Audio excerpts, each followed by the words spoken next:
Hey everybody, it's Dr. Lisa Grant. We're going to be talking about menopause and PCOS today. I'm going to give everybody a chance to get on and then give me the thumbs up that the tech is working. Sometimes I have volume control issues, so I just want to make sure that everybody can hear me okay. I think I'm getting the hang of this. Hello, can you hear me? Let me know, give me a thumbs up or wave at me if you can hear me.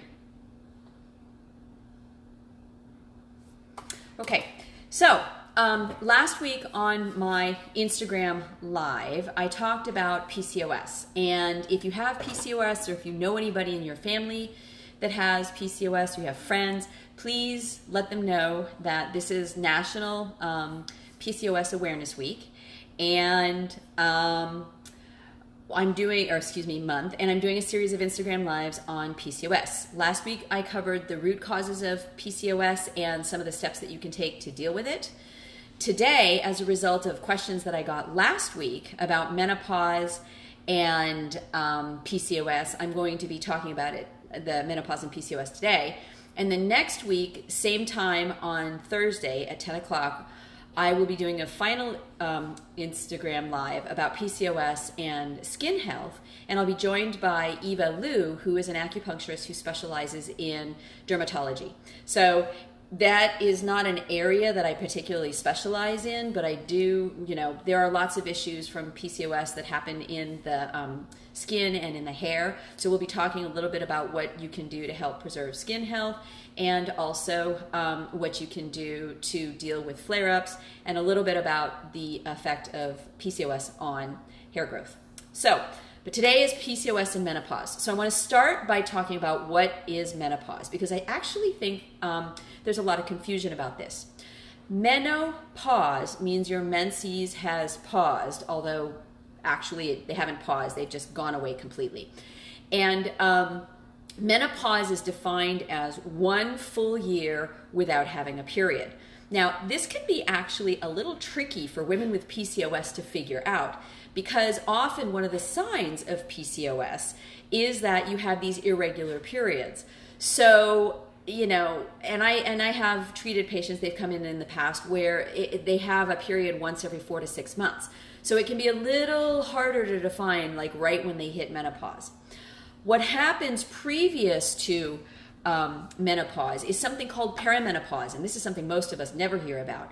And that's the time, and it's anywhere from 2 to 10 years, where your cycles are starting to shift. Your hormones start to decrease because your body is starting to wind down the whole process of having babies. Because remember, the whole point of your period and your cycle is so that women can have babies.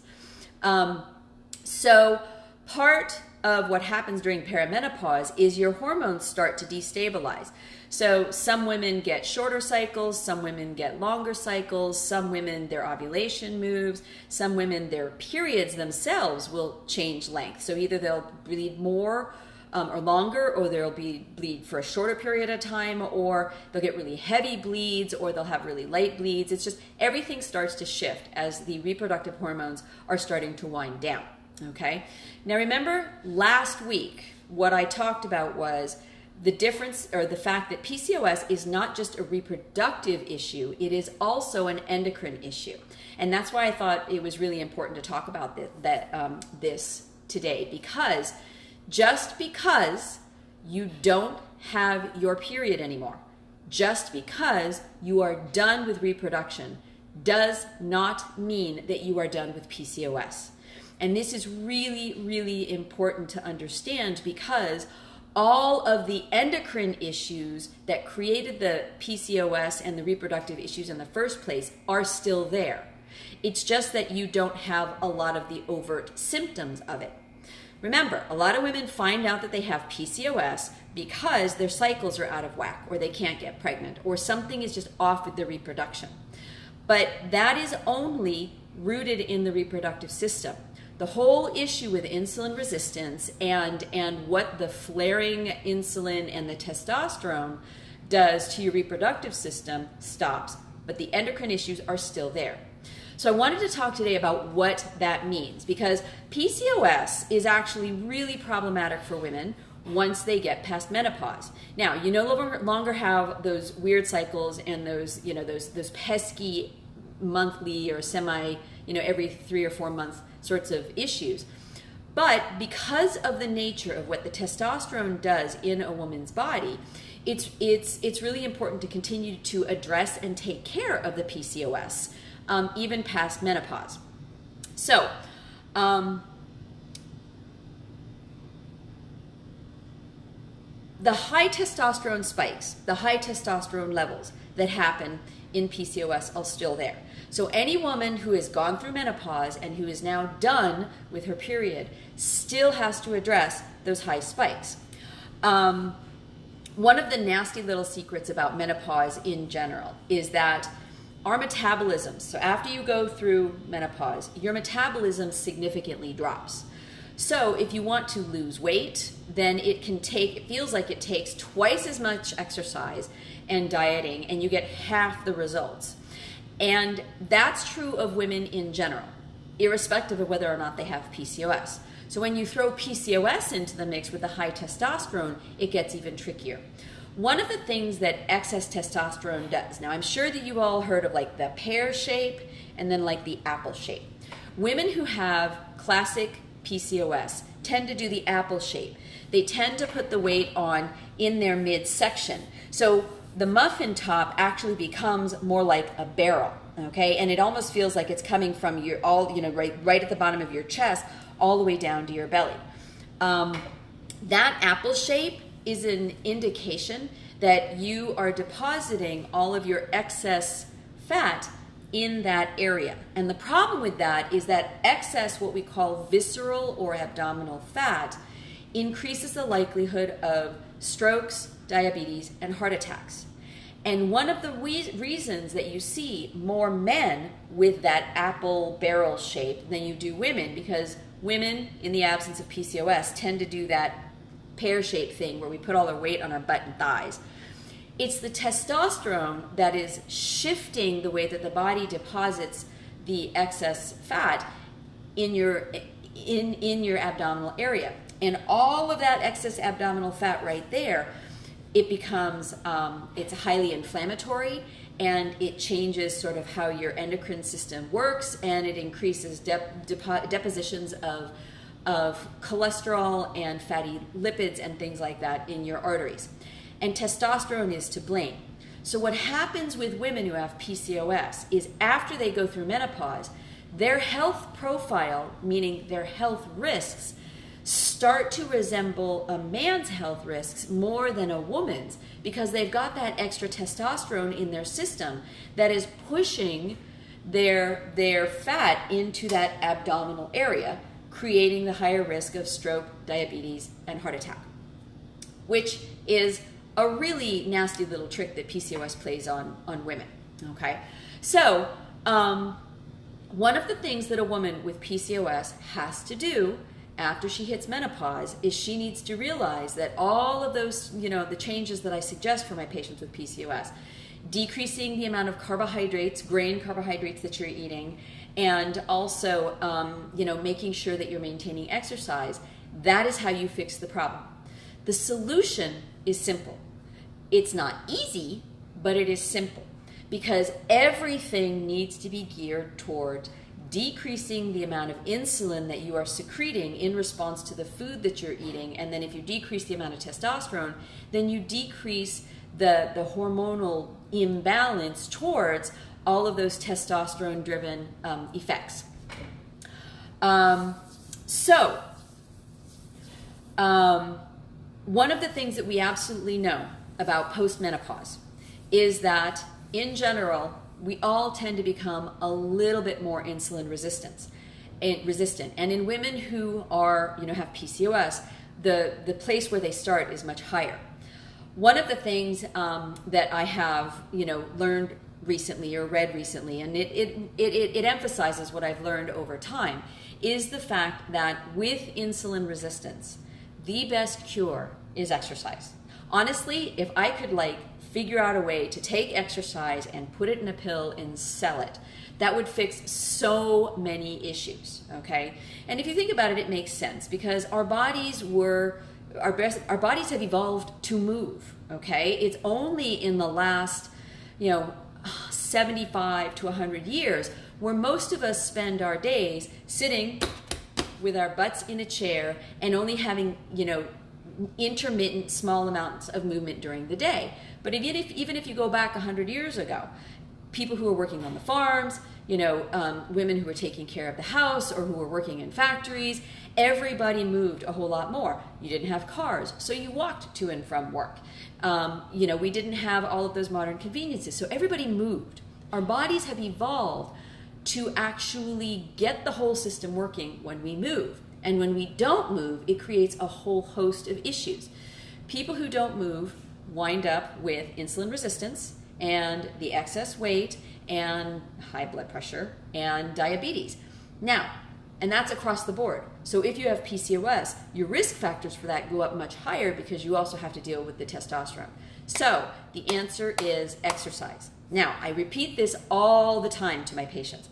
When I say exercise, I'm not talking about boot camp. I'm not talking about, running a marathon.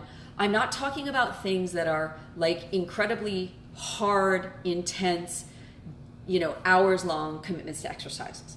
Really what we're talking about is getting out 4 to 5 times a week, ideally, and just doing some really good brisk walking. Okay. Now, women who have, and it's really that simple. Okay. And if you are walking briskly so that it's, your breath is a little puffy and your heart rate has gone up, what you're doing is you're actually helping your body go back into that place where it's moving and it's actually helping the cells deal with the insulin that is flowing through your blood veins and the blood sugar that is flowing through your veins. Hold on, I lost my train of thought. So in terms of exercise, it also only has to be, half an hour, 45 minutes. Any kind of movement is good. But the insulin resistance, that's what it was. Okay, so let's talk a little bit, let me go back and talk a little bit about another aspect of insulin resistance. Part of what happens with the insulin resistance is literally you have too much energy. Remember, insulin in and of itself, by the way, is not bad. Okay, we need insulin. Insulin is how energy gets into the cells, into every single cell that you have in your body.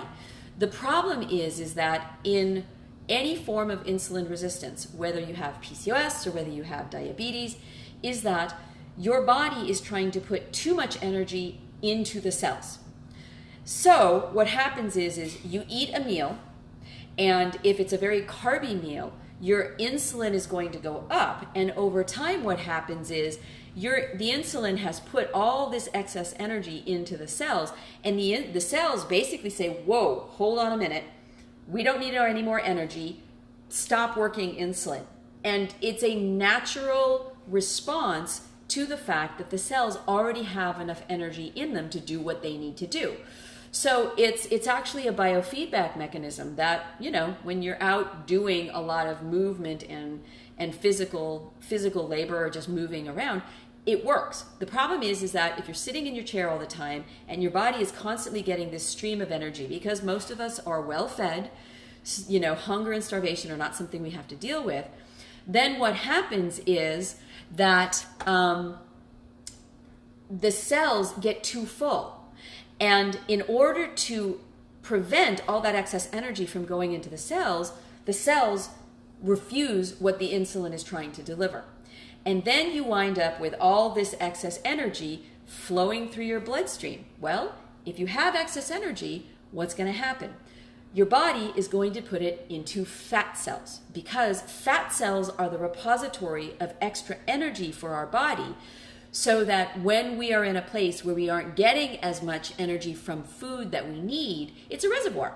Your body burns the fat, and then you have the energy to do what you need to do until you can find your next meal. This works great. Awesome. If you don't have an Albertsons, a Whole Foods, a Trader Joe's, or a Sprouts on every corner, and you have a steady food supply. But in a time in our history and in our evolution, when food was not as easy as going into a store and getting it, when we had to walk out and go get it, just like animals in the wild do. The problem is that all that extra energy has to go somewhere, and where it goes is into the fat cells. And when you have PCOS and all that excess testosterone floating around in your body, where it goes is here. Okay, so understanding what's going on with the insulin resistance helps you realize that part of what's going on is, yeah, maybe you're eating too much. Maybe there's too much rich, calorie-dense food in your diet. It's one of the reasons that if you look at most of the historical and sort of the diets that are being promoted as really healthy, they all basically have the same thing. Whether you look at the Okinawan diet, whether you look at the Mediterranean diet, whether you look at paleo, basically what they all say is eat lots and lots of vegetables, eat lean proteins in moderate amounts, and throw in some good fats in there. And all of those things, because vegetables are not calorie-dense foods, right? Vegetables have a lot of bulk, but you don't get a lot of energy from them. So like a serving of 100 calories of carrots, for example, will be one medium carrot, which bulk-wise is a whole lot more than a serving of a cookie, because a cookie, 100 calories is probably a cookie bite that would be that big. So the issue is that we have too much energy-dense food in our diet, and we're eating it, and all that excess energy gets tossed into fat, and the fat goes to and sits in the wrong place. So yes, you need to change your eating habits so that you're eating less calorie-dense food and more calorie, fewer calorie foods, but lots of vegetables. And then in order to deal with that whole issue of your cells saying, whoa, too much energy, we don't need anymore, is you need to move. So that's really the two ways that you deal with the PCOS issue in menopause, is you need to move more, and you essentially need to not only eat less, but change what you're eating to be a more vegetable-heavy diet, so that you're not putting all those calories in your body, and your body basically has no other option than to put it into fat storage. One of the things that can also happen when you are eating too much calorie-dense food is that you can wind up with something called non-alcoholic fatty liver disease. And I'm seeing more of this in my clinic in both younger and older PCOS patients. Essentially what happens is there's so much extra, fat that your body is creating to deal with all this nutrient-rich food that it's doing, is that the poor liver, which is the organ that helps transform all those calories into the appropriate substance, whether it's fat or, the actual energy that you need to use in your day-to-day, the poor liver just gets overwhelmed. And so what it winds up happening is that the fat starts depositing on the liver. Has anybody ever seen the I Love Lucy show, where she and Ethel are working in a candy factory, and there's a conveyor belt that brings along the little pieces of candy? And what they're supposed to do is, inspect the candy and put it in the box. But some genius in management decides that they're going to speed up the belt because they want to produce more boxed candy. So the candy, instead of coming by at a really moderate rate, starts to come by a lot faster.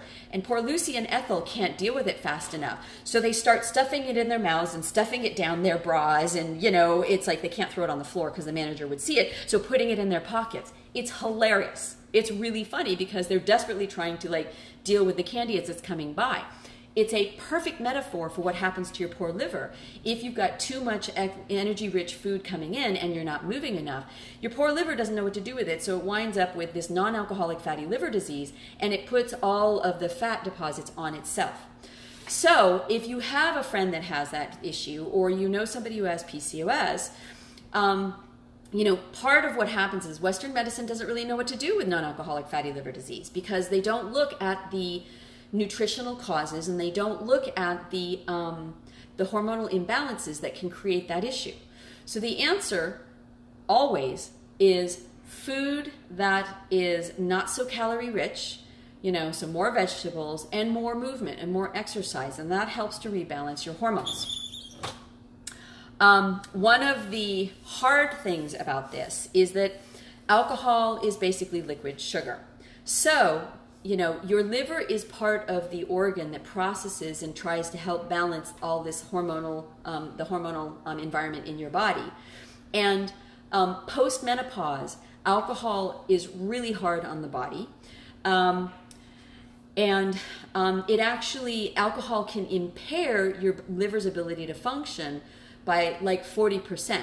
So in addition to being liquid sugar and therefore, spiking your insulin, the alcohol actually damages the liver or decreases the metabolic ability of the liver to the point where it's going to wind up looking like poor Lucy and Ethel on that belt, and it isn't going to be able to process everything. So you wind up with these fat deposits all over it. So everybody loves de-stressing by drinking a glass of wine. But the sugar content in the wine and the damage that the alcohol can do to the liver is problematic and is something that you want to look at seriously and decide whether or not the internal damage that it's creating is worth the momentary, pleasure that you get from the wine. There are lots of other ways to help relax. Going for a nice walk, listening to music, sitting and talking with family members or friends. Things that can give you, that sort of attention and relaxation without increasing the amount of damage that does to your body are good things to investigate.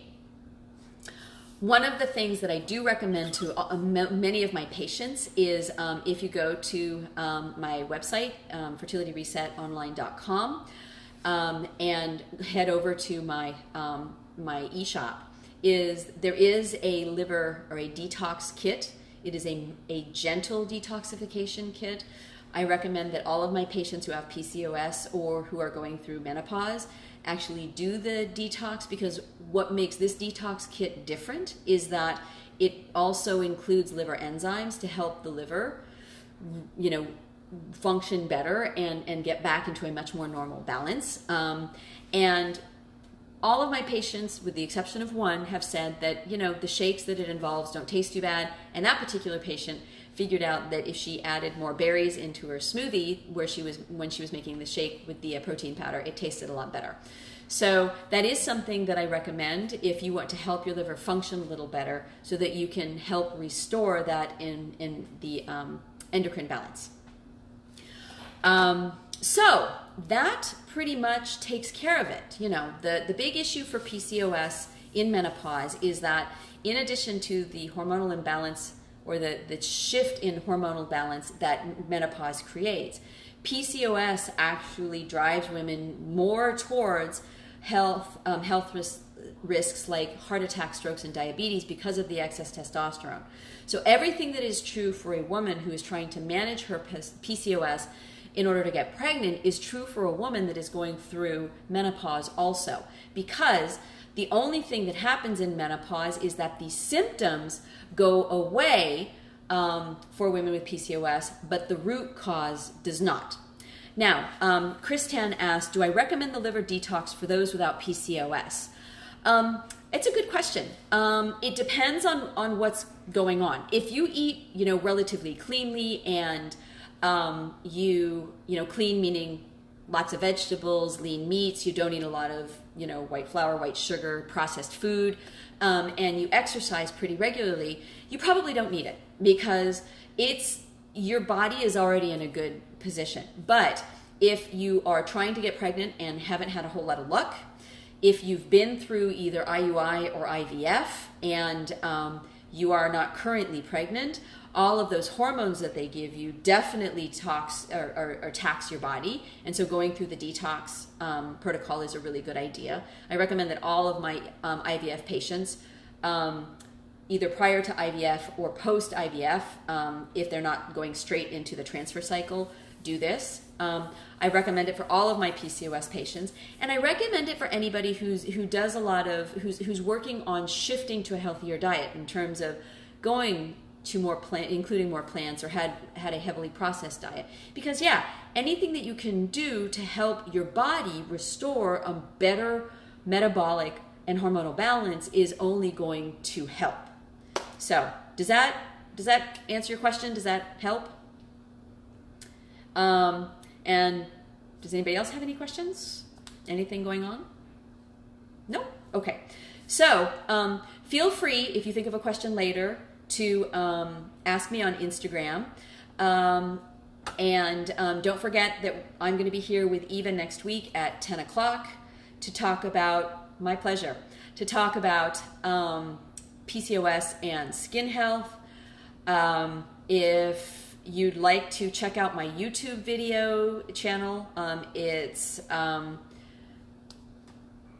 Acupuncture Lisa OMD. I have videos posted. All my Instagram lives go over there, but my recipes, I'm trying to build a catalog of recipes that are PCOS friendly, because everybody gets tired of the same old thing over and over again. So that's available as a resource. If you're interested in working on fertility, then please check out fertilityresetonline.com, where you can look at the courses that I have to help with fertility. And I also offer, for women who don't live in the Las Vegas area, a consultation option, so that, I can go over blood work, go over the course, talk about a personalized lifestyle plan that will help you improve your fertility if you don't have access to a fertility acupuncturist where you live. And also, if you head over to fertilityresetonline.com, you can sign up for my blog, because I post in general on fertility issues on the blog. And it's not the standard thing that you're going to see from other people who are talking about fertility, because I bring my training and clinical experience in being a fertility acupuncturist into the blogs. So my patients tell me that they see information on the blogs that they don't see in other places. So I'm going to post really quickly the website, fertility, there we go, for everybody to see. I appreciate that you joined me today. Thank you so much. Please remind friends who are dealing with PCOS at whatever stage in the process that they are at, that these Instagram lives are actually going to be on my IGTV channel and available for them to look at. And I hope everybody has a great rest of your week. Bye-bye.